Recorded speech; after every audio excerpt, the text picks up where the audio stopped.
this journey and doing really cool stuff in corporate America, and hopefully can share some of that and have some of that magic rub off on this crew. But they're all just some amazing men and women who are working hard to promote themselves to hiring companies around the country. So anyway, let me tell you about Rich. I reached out to him recently, and he was just so quick to get back to me and say, "Absolutely, I'd love to help out and do whatever I can." He is a senior operations manager at Chewy, which is one of the leading pet food, um, pet supply, pet medicine companies in the country. They are massive. They do think about $12 billion a year in revenue. They have 18,000 employees. And Richard retired out of the U.S. Air Force, um, uh, also worked at Amazon, and just 20 years of leadership and operations and analysis and risk management. And I'm just super excited and grateful that you were able to spend a little time with us this morning and share a little bit about your story. So thanks for coming on, man. We truly appreciate you. Not a problem. My pleasure. So tell everyone a little bit about the start. What was it like growing up, and why did you join the Air Force, and All right. what was that experience like? Well, so a little bit about me. I'm a military brat, so I was born in Georgia, kind of traveled the world for a bit. Ended up in California for the last bit of my, middle years, and then went to college, and college just wasn't quite for me, at least initially. So I had to make a change at some point. Had to grow up. And I essentially decided, was it going to be Coast Guard or was it going to be Air Force?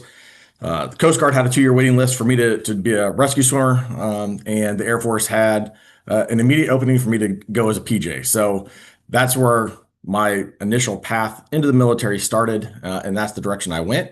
Uh, then things just didn't quite work out in the PJ world, so ended up going to security forces. From there, I did nuclear security, I did DV security, like Air Force One, things like that. Moved on to Germany at one point, worked for an intelligence student out there.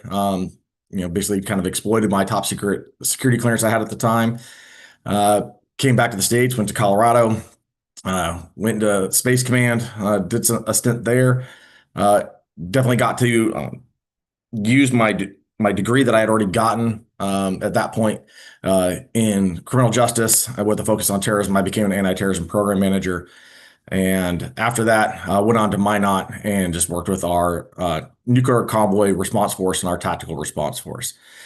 Just wasn't digging the cold, so needed something new, wanted to change, hit my 20-year mark, hit the button, and moved on. I guess what I can say about all that is that everybody's transition, everybody's change is different. Uh, but I'd say every one of them is enjoyable. Every one of them is worthwhile. It's I didn't really feel I got a very good transition, but at the same time, I also didn't have the information. I didn't have things like this, so I felt uh, underprepared. Taps only can do so much for you, uh, but I found that just by continuously reaching out, finding mentors, finding people that have already done the transition, I was able to be relatively successful. Uh, for my entire career, I thought I was going to stay in the government of some sort. So that's why I got my master's degree in Homeland Security with a focus in counterterrorism. And I didn't go that route. I tried with Border Patrol. I tried with the Air Marshal Services. Tried with the Secret Service, the FBI, the whole 9 yards. Just nothing quite worked. Started giving up hope.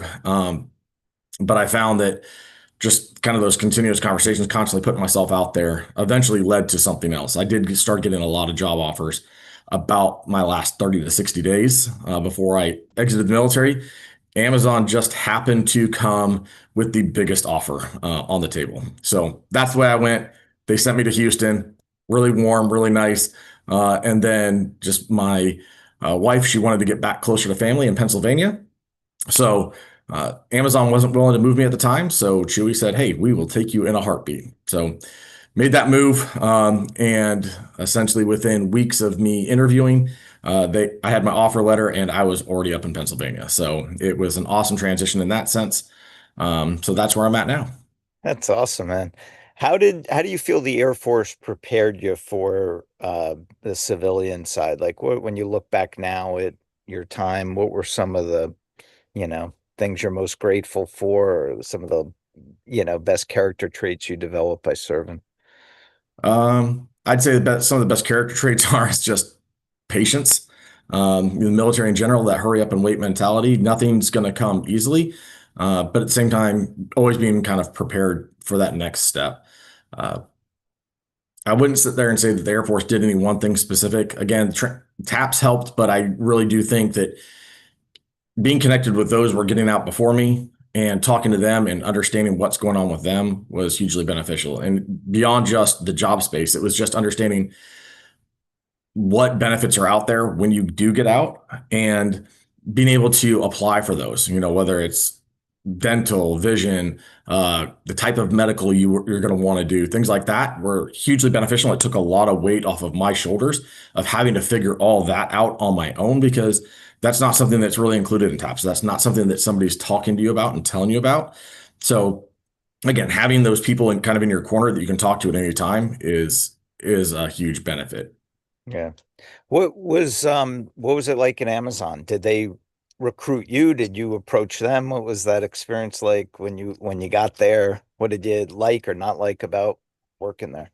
I know I approached them, but at the same time, it was I had found a military recruiter online. I'm trying to remember exactly how it all came about, but essentially just reached out and said, I'm interested in a job. And he came back and said, "Hey, here's the 3 or 4 locations you can go to." I think it was San Antonio. I was like, "Been there, done that, got the shirt sort of thing."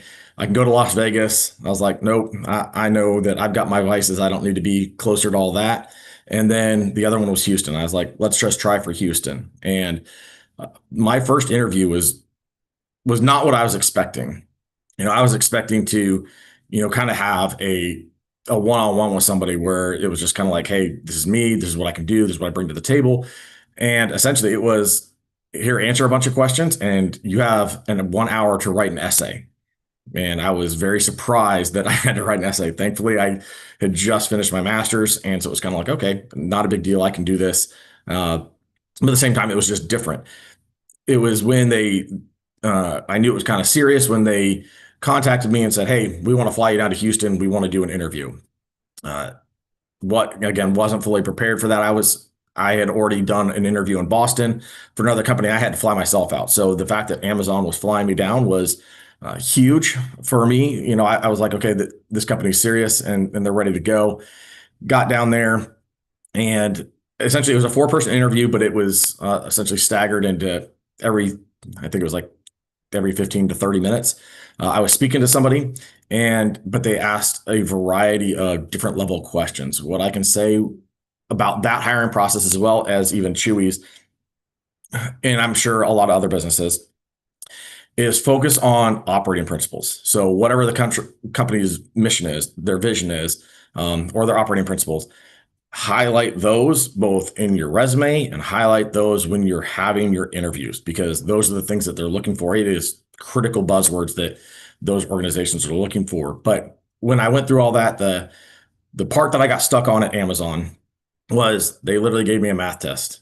It's not some huge brain buster, but you have to understand some basic statistics so that way you can kind of backwards calculate and do some math to figure out where you're at and where you're going, or what you're projecting to, or what you're going to miss by, because everything is based on cost. And so that therefore they want to make sure that you can, without using a calculator, without using Excel or something like that, that you can do it by hand if necessary.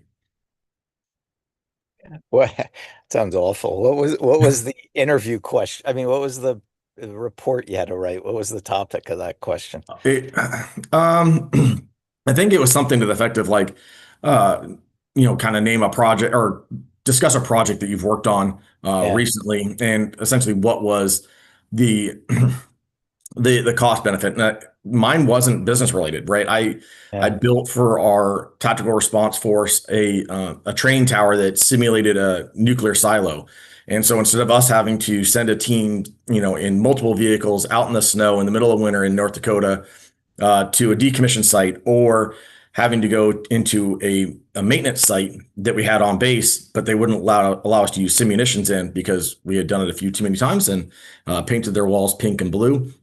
They didn't like that, so they weren't letting us use that anymore. So we were kind of limited on what we could do. And by building this, essentially this tower that allowed us to fast rope, to rappel, to use munitions in, saved us a huge ton of time and money overall in the long run. Yeah. It became kind of that benchmark for the enterprise. That's great. So to have those stories ready to go, already well thought out ahead of time, because you could have talked about that in an interview just as well as writing it on in an essay format. What you mentioned something that was interesting. You said do the research on like what's the corporate culture they're like, what are their buzzwords, what's important to them, and then weave those into your interview answers. Can you talk a little bit more about that? Maybe give an example of one of those qualities that you discussed, and then also what was the position at Amazon? Kamar wants to know. Yeah, so my position at Amazon at the time was an operations manager. I worked in outbound. So we were the heaviest volume Amazon robotics sortable site that was there. During our peak season, we would ship on average about 1 million units a shift. I had 1,200 employees reporting to me Wow. on any one day. So there was that. As far as the operating principles, things like that, uh, both Amazon and Chewy are very similar. Chewy has essentially been led by former Amazon employees, case in point, myself.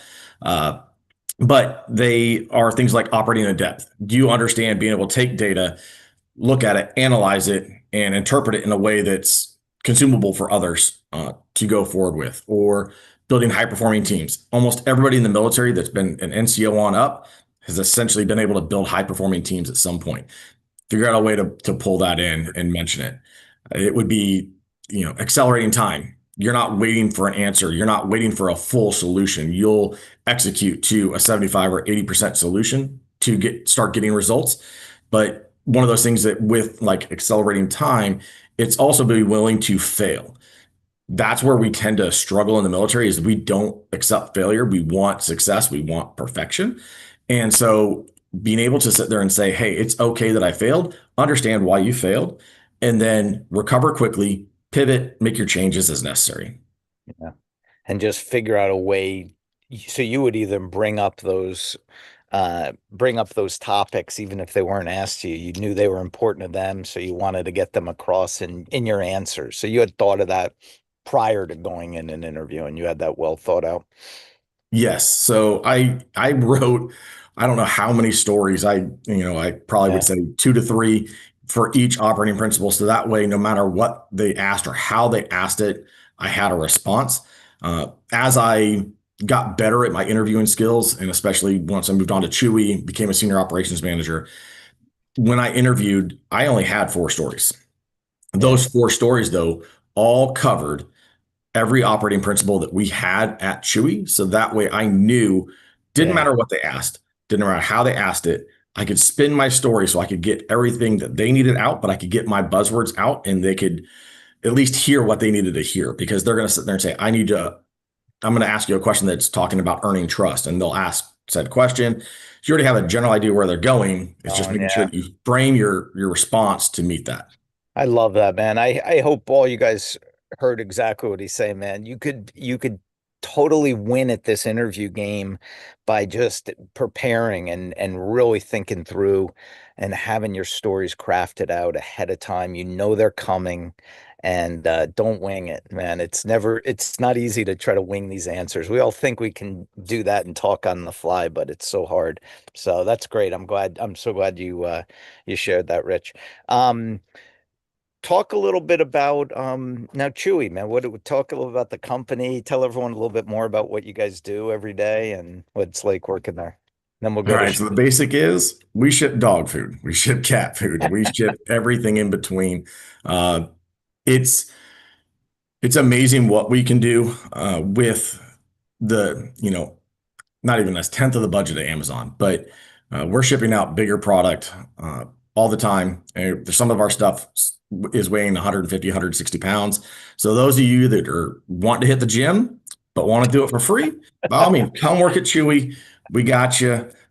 We got lots of big, heavy stuff for you to pick up and put down all day long. I promise.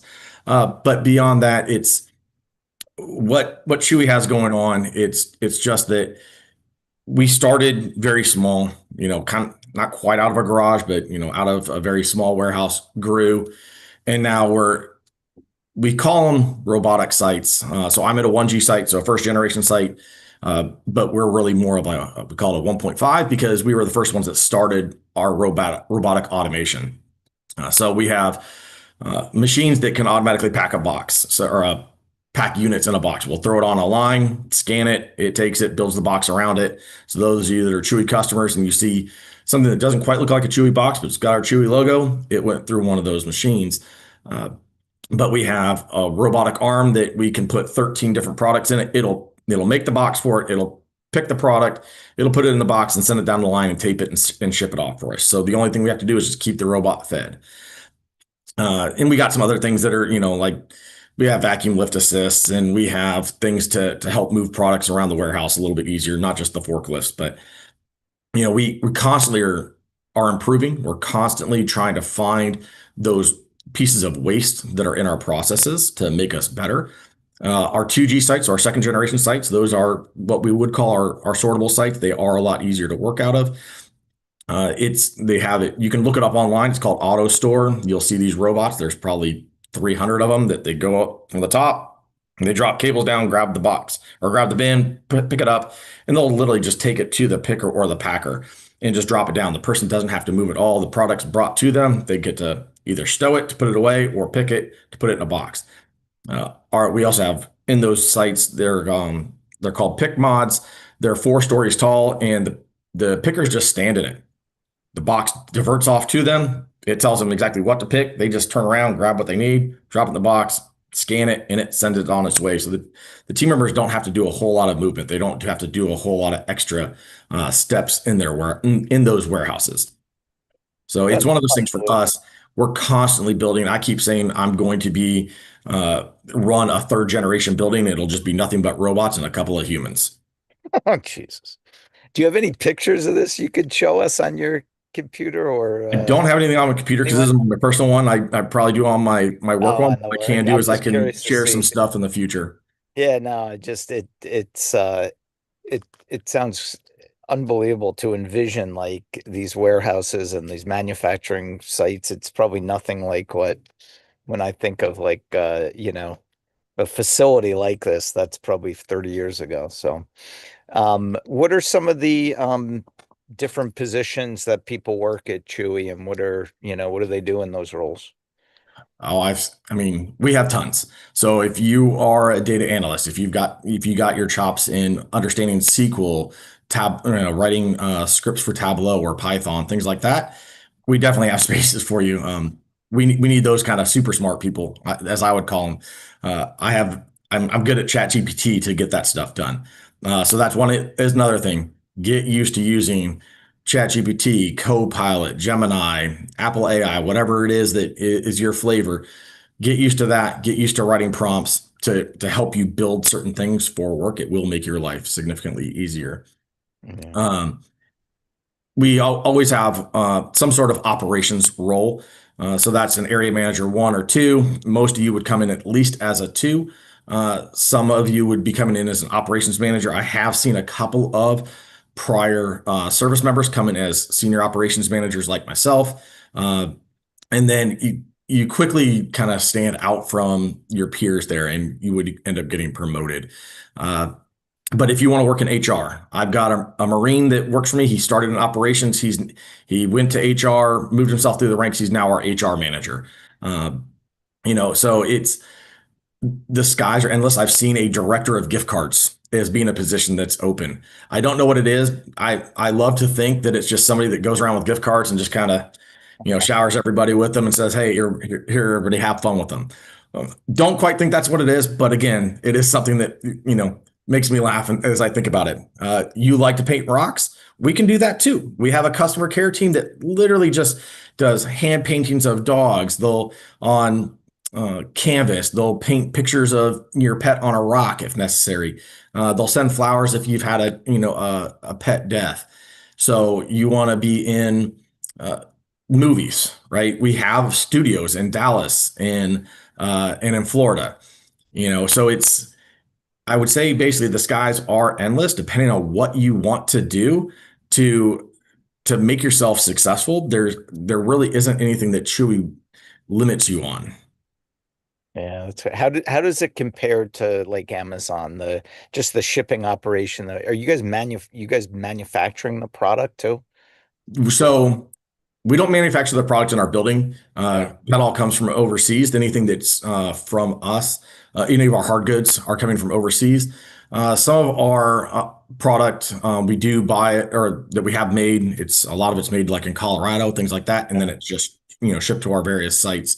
Uh, but compared to Amazon to Chewy, most Amazon sites, especially you'll hear it is called AR sortable, so Amazon Robotics, they will ship at a significantly higher rate than we ever could. So when I was at an AR site versus one of my peers that I had worked with, who I got onto Amazon, he worked at a clothing and shoe site. He was proud when they were shipping 35,000 units in a day. And I Hmm. was like, I will ship that in 30 minutes. And Wow. so I was kind of like, it's not always apples to apples, and it's just the different types of product. Uh, but it's one of those things. There's a culture difference. Amazon and Chewy are both very focused on cost, going faster. But Amazon's the type that's going to say, "Hey, why are you going to the bathroom? You know, why are you stepping away from your pack table? Why are you not picking?" Right? They're constantly trying to keep people involved and going almost to the point that it's micromanagement. And that's kind of what started pushing me away because they're saying, hey, why is this happening? Why is this happening? It's like, I've got answers for it all. But it's at the same time, they're like, well, you shouldn't be letting that happen. You shouldn't be letting this happen. It's like, but I'm hitting my cost goals. They're like, Hmm. yeah, but you could exceed it by more if you did this, this, this. And it's like, well, okay, got it. But then let's ramp our plan to do that. Chewy essentially allows us to ramp our plans and say, hey, this week, this is our goal. And that's all we really need to hit and we move up from there, one step after the other, and constantly go up. But we're also realistic. If something goes down at Chewy, we sit there and go, okay, cool. This machine went down. This incident happened. We can't go any faster today, and it's accepted and it's understood. But at Amazon, it's not quite the same. Yeah, yeah. So Just that's where I'd say that's culture. one of Yeah. those kind of shipping differences. And Amazon, it's one of those things that they're massive overall. The warehouse I worked in was the exact same size as this one, but they stacked 4 stories of product in there, 4 stories of robots. It just their setup's a whole lot different in most Yeah. aspects. Where do you see like jobs in the next, I don't know, 5 years or something? Like, are robots going to be doing a lot of the manual labor type positions now, and the demand is going to be more in the operations or tech guys, tech men and women who know how to run these machines? So I don't think it's going to get that far. I truly think that we're still going to be very human driven, just because the robots can do some of it, but they can't necessarily always do it at the speed that a human can. I'll use a scenario where I've done the research to figure out how we can put void fill, so basically paper inside the box and then tape it, but just using a machine to do it. Well, the machine can only do it at 9 boxes a minute, but yet a human can do it at 15 at a Hmm. bare minimum. So why wouldn't I just use a human? Yes, Yeah. the machine can do it overall without a human there, so it can do it during our breaks and stuff like that, but it'll never catch up on the cost there. Hmm. It's I would say some of the robotic side, it would be from a safety perspective. So when we're trying to put stuff into the racks, we can have a tighter set of racks, tighter tolerances. The robot could do that. I have gone to a couple of other companies and taken a look at their products and seen what they've used, what they're doing, and how they're doing it. And it can work, but I also look at the speed. Their robots are moving at 3.5 miles an hour versus our forklifts are driving at 5 miles an hour. So again, I'm getting a cost savings because I can get it put away faster. Yeah. Uh, so it's little things like that that I would say robots are going to be included, but I think it's going to be enhanced safety to enhance quality. But you're going to have that human factor there for a lot of other things that you'll never be able to completely in the e-commerce world. remove the human element from Yeah. interacting with our customers. What would you say is a good starting point for somebody who does want to go into operations, and whether it's with a manufacturing company or logistics, like what are some of the roles people should look for? Um, that's a hard one to say because each company is a little bit different in certain aspects, just based on how their titles are labeled. I'll use FedEx in this instance. Mhm. FedEx will sit there and say that you are an operations manager, and that's great. But when you compare it to Chewy or to Amazon, which has the exact same titles across the board, Yeah, it's that cool. I saw my screen might have skipped, but it's one of those things that the an operations manager at FedEx is typically at what we would call like an E4, right? But yet at Amazon or at Chewy, we would consider that like an E6, E7 type role. So it's definitely not always apples to apples when you're looking at titles. So I'd say be very cautious on that and make sure that you're asking the recruiters the questions. What level is this role? What are the expectations of this? What does this look like, for me coming out of my current role, in the Yeah, military to because make sure it kind everyone, of aligns. right, because a lot of jobs are titled the same way, but it's complete night and day, one company to the next. So Right. it's important to do that research. What do you look for, Richard, when you're evaluating talent to bring onto your teams? Like what are some of the most important things that job seekers could do to stand out? What are some of those qualities that you admire most in your team? Uh, I like somebody with charisma. I like somebody with that smiles, right? Somebody that's gonna let me know that they're engaging with me, that they're not just a robot. I get it, especially some of the people I've interviewed from the military, they have feel like they have to have this stoic face, that straight Yeah, faced. We don't need that, right? We are already gonna have rough enough days where that's gonna be the as I call it, the resting angry face. It's gonna be there anyways. But in an interview, you got to show that personality. Like we know it's there, we know it exists. So have that. But when you're speaking with your interviewer in the responses you're giving, make sure that not that just that they sound real. I mean, make sure that they're real, but don't use a number that's so artificially inflated that it's just like, okay, well, great. That's did how much of that did you do? Right. So when I hear a lot of, I did this, and it's kind of like, and I look at the resume and it seems based on your position, did how much of that could you have really done? It could have been a team effort, it could have been an organization's effort, but how much of it again did you do? And yeah, that's kind of what I want to hear. And if I hear a lot of I've had that problem too, that I'll say we did this, we did that. I'm trying to make sure I'm giving my team the accolades that they deserve for the work that they've put in. But I have to make sure that I still step back and say, but my role was this. I did this yeah. to make sure that I highlight myself. Not to be bashful about tooting your own horn and let in, because you're not going to figure it out. But I like what you said about the examples people use, because I see that a lot. People are just they feel a lot of job seekers feel like I got to impress, bigger number. No, I supervise $1 billion, and so, like, and some of it just becomes so unbelievable. But I imagine you're just as impressed by some small example that displays somebody's character, or something that is a real benefit about them. It doesn't have to be a number that just so just sounds like, Wait, you really supervised 1,000 people? Are you telling that, and makes you question it. Right. Especially in a military organization. It's not saying it's impossible, but it'd be one of, I would expect some sort of commander to have that Yeah, level of role and responsibility. right. I got you. I got you. So talking about a great personality, Shaquan Taylor, wait till he's got a question for you. All right. Sounds He Good always good. morning, Richard. How are you, brother? Good. How about yourself? I'm doing pretty amazing, pretty amazing. So as listening to your story, the thing that kind of struck at me was when you stated that you got your master's in Homeland Security, but then you found a way like doing something outside of what you got a degree in. Could you kind of like talk more about that? Because right now, I'm in a situation where I'm on track to graduating with my bachelor's degree in criminal justice October 12th.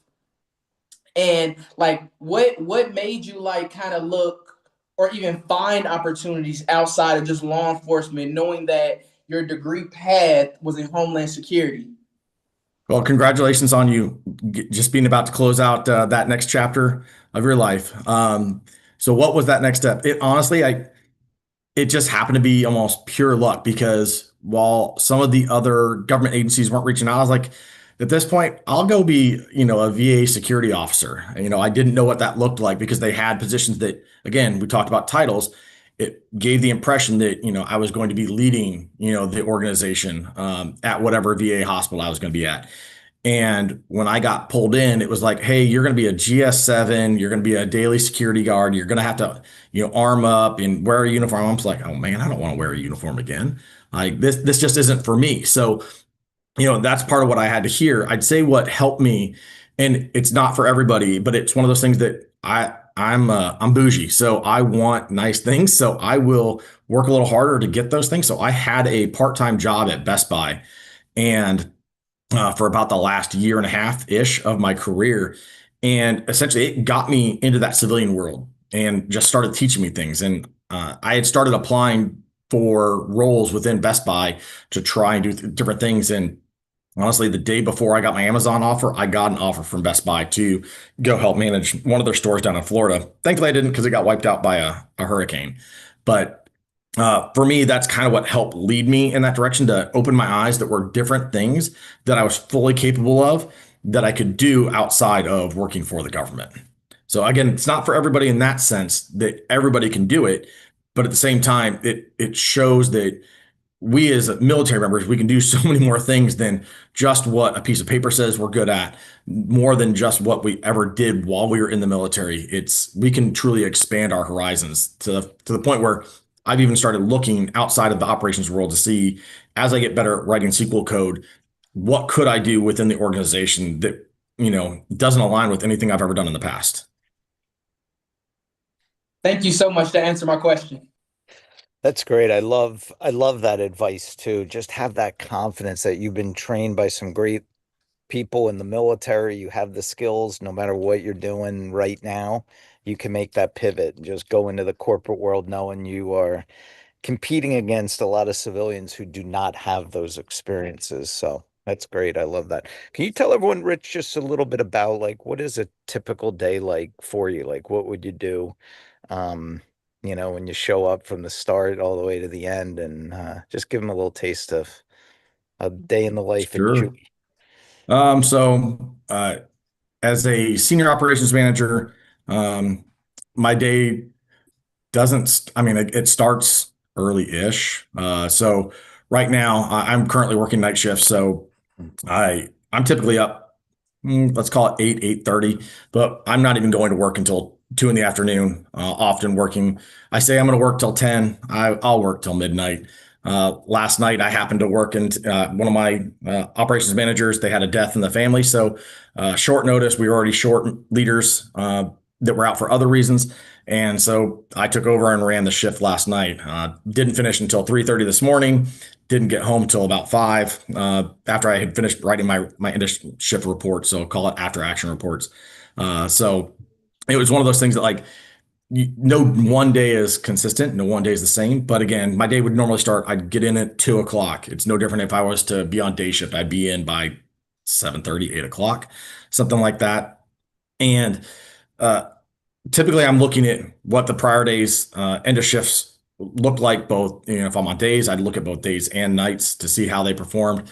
If, right now on my shift, I look at the end of shift for my team, and then I'm there with day shift. So I'm kind of seeing how they're closing out their current day. On a Monday, I'm typically pulling historical data. So how did we do overall last week? How did we do last week against other buildings in our network? Because we're always going to compare ourselves just to see who's better, who's worse, who do I need to reach out to say, hey, I can help with this, or hey, I need help with this, right? So it's a kind of a push and pull. You want to make sure you're always asking something, or for something, or asking to help somebody else. Beyond that, I'll have typically a safety meeting at least one day a week. I'll have a labor planning sync. So essentially, we're saying, hey, next week we already talked about this, but these are those meetings where I would say, hey, next week, our team is going to do X, Y, and Z. We're going to push out this many units with this many hours. And here's our overall performance. Here's how we think we can project. So it kind of goes through there. And then when my night shift or my day shift ends, I kind of tie off with them, make sure that they have, that I don't have any questions for them or they didn't have any issues that I can't help resolve if my peer from day shift isn't there. And then I just tie off with my night shift team. I let them get up and running and I'll go make contact with them. And, about an hour into shift to start talking to the operations leaders. But then I walk the floor to go talk to my team members. My team members are truly the heart and soul. And they give me so many more ideas on what we can work on, what we need to focus on, that it doesn't mean I have to take care of the problems, but I can get with my operations leader and say, hey, Maya talked to me about this. Kirsten talked to me about this. Rob talked to me about this. And we can start talking about all those things. We can remove some of the smaller barriers and lets the team members know that A, we're listening, but B, when we remove those barriers for them, that we truly, value their inputs and they just work that much harder without having to be asked to work harder for us.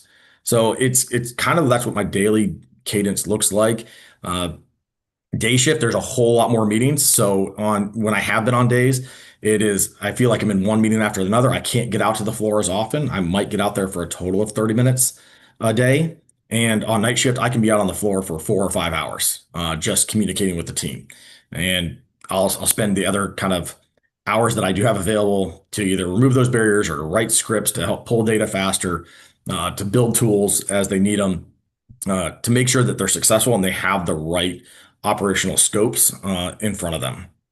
How many total people do you supervise or on all the So teams? my night shift team, I have about 350 people Oh my gosh. that I have to supervise. Wow. How many layers is that like? So I've got two operations managers that work directly below me. Below them, they each have three area managers. The area managers each have at least two. We call them leads. Amazon would call them process assistants. And then the team members go from there. And they Wow. work a variety of shifts. Some are Monday through Friday. Some are, Yeah. we call it donut shifts. Some are front half of the week. Some are back half of the week. Some are weekends only. So it just depends on uh, the construct of the day. Do you get, what percentage of them do you know their names? Those 300? Is it hard? Uh, so I just came to night shift a couple weeks ago. So I probably know maybe 20% of them, but Yeah. um, they know that they can rib me and be like, "Hey, do you know my name yet?" And Like a if I name don't check. know their name, it's called Chewy points. Call it kind of like uh, just they look like little business cards, but Yeah. has a point number associated with it. They can go and take those and get free snacks.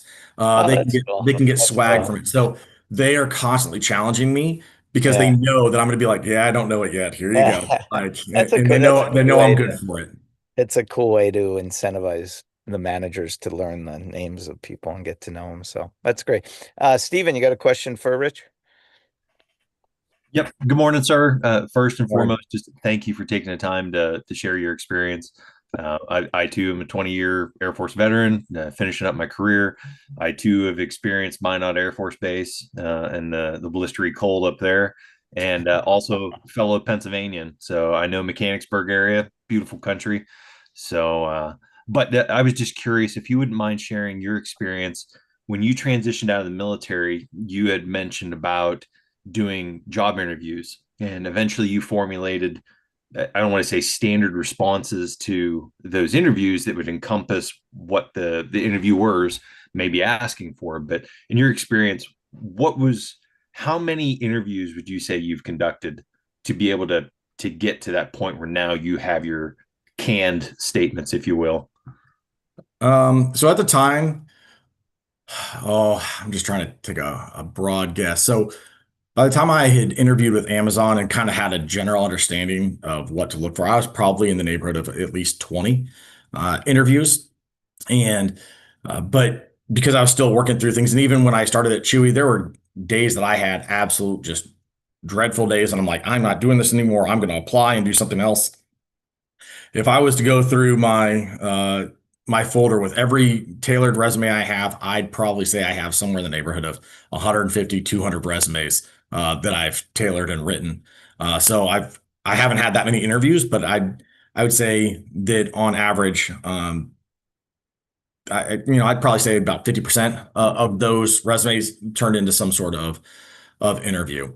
But as far as like how did I know what to do, there wasn't any one script, but I got lucky enough that one of my interviewers that I had that was up in Boston, uh, after it was done, they'd already given feedback to the hiring manager. The hiring manager took me to lunch and gave me my feedback. He was very direct with me and let me know, hey, here's where you went wrong. Here's what you need to do. Here's what you need to work on. And she was absolutely fantastic in giving me that feedback. And it helped kind of start align me to what I needed to do. And I realized that, when I changed up my script, when I wrote it the way I did and I got into Amazon, I started talking to other people that I used to work with about it. And it was almost groundbreaking. The number of people that started getting into Amazon was absolutely tremendous that I knew. And we kind of started flooding the market with talent at that point because, we broke that mold. Yeah, it's great. Good question, Steven. It's so hard because today it's very difficult oft to get feedback from hiring authorities. So that was awesome that she did that for you. A lot of the hiring managers are nervous about saying too much and getting in trouble for that. But that was super nice of her to do that. Who are you a dog guy or cat guy? Do you have a pet yourself or no? I don't have a pet myself. No? My wife, she's not a fan, but my kids are also allergic. So it's one of those things Uh, that I'm in a pet-free household. So every time I go to some meetings and people are like, well, what animals do you have? And I'm like, I have none. I grew up with dogs. So I was a dog guy when I was a kid, yeah. but just not anymore. Is it a dog friendly office? Like, can people bring their animals and stuff? Yeah, that's Absolutely. cool. So as long Love as so dogs we let in. I haven't seen cats. that. They've definitely said no horses, things like that. But as long as your animals have all their shots and we Yeah, go through a vetting process, you can have them. You just have to, if you have an office to put them in, that's great. But you just got to make sure you're obviously taking them out for a walk. If you've yeah, got a cubicle, again, it's okay. yeah. But if you're going to walk away without your pet, you have to have a place to work Leave it them. out. That you have an office to store them in, Yeah. to allow them to sit in. Um, but overall, it's fantastic. There's been plenty of calls that I'm on, and you hear barking dogs in the background. I love that environment. Who here on the call has purchased Chewy products for your dog or cat? I'm just curious if any have. What makes it a better dog food or cat food than the traditional stuff that's out there? I mean, we sell Purina, we sell Pedigree. We kind of sell a little Oh, bit of I everything. thought it was your brand. So you sell all different. Yeah, we have some like we have American Journey that we've just Yeah. rebranded to Chewy dog food. Okay, But it's still nice. the exact same thing that you would buy in the store. Michaelis, my dog gets excited when she sees the box. Dogs are so funny. That's great. Richard, thank you so much, man. This was awesome. I really enjoyed the conversation. You gave out some incredible information for everyone. I got Ricky, you have one more question for him, then we'll let him go. Hey, yes, sir, Richard. Thank you for hopping on the call this morning. It's great to see a fellow Richard. That's my actual name as well, so I appreciate that. So one of the things I really love about Chewy is some of the stories that I've heard about people and the customer relations, right? I've heard if you like lose your dog, they'll like send you like a big thank you of like still being a customer and like, they'll send you flowers and stuff like that, which is just something that can go so far, that little gesture. I was curious what you've seen from the leadership there at Chewy that goes from top down to you guys. Okay, so Sumit, he's our CEO. Uh, he lives and breathes it, so he is absolutely kind of that linchpin to say, hey, he lives the standard. He wants to make sure that we're constantly focused on that customer to the point where we're just now launching our freezer. So think of like the farmer's dog sort of thing, right? Where they send, more or less fresh food that you have to refrigerate. We're doing the exact same thing. We're launching our product right now, and but we've already been told like you will not have a miss. You will make sure that every shipment goes out on time to those customers out of our freezer section. So that way we already start building that base. And then the rest of our leaders right up above us. Obviously, a lot of them are still concerned about cost, but they want to make sure that the customer experience is perfect. We could pack all sorts of crazy things and we could send them out damaged, but and I've seen it with not with Walmart, with Amazon, where it's just, heck, we throw it over the top of a 6 foot Gaylord, you hear it crunch, you're like, oops, I don't know what I just broke. And you just kind of move on. Chewy, we are very, structured on how we stack our boxes, whether we palletize it in a FedEx truck or if we're going to stack it in layers. And at the end of the day, like we call it concessions. So missing, damaged, wrong. And we pride ourselves that on less than 0.25% of all the products that we send out are missing, damaged, or wrong. So that is one of those things that it's huge for us to get it right the first time and to make sure that the customer gets it right. And going back to your point, somebody that has a pet that might have passed away, um, we will refund your money. Like you can send it back to us. You can donate the product to a shelter. It doesn't matter to us. Like we want to make sure that we take care of you however you need to be taken care of in that moment and in that instance. So uh, our customer service rating is probably one of the best in the entire e-commerce network. I want to say it's almost always number one. And it comes from the team members that we built that into our culture that we're going to make it right, and we build it and go from there. But it does help that our senior leadership team does accept that we're going to have higher costs in some aspects just to make sure that the customer is always taken care of.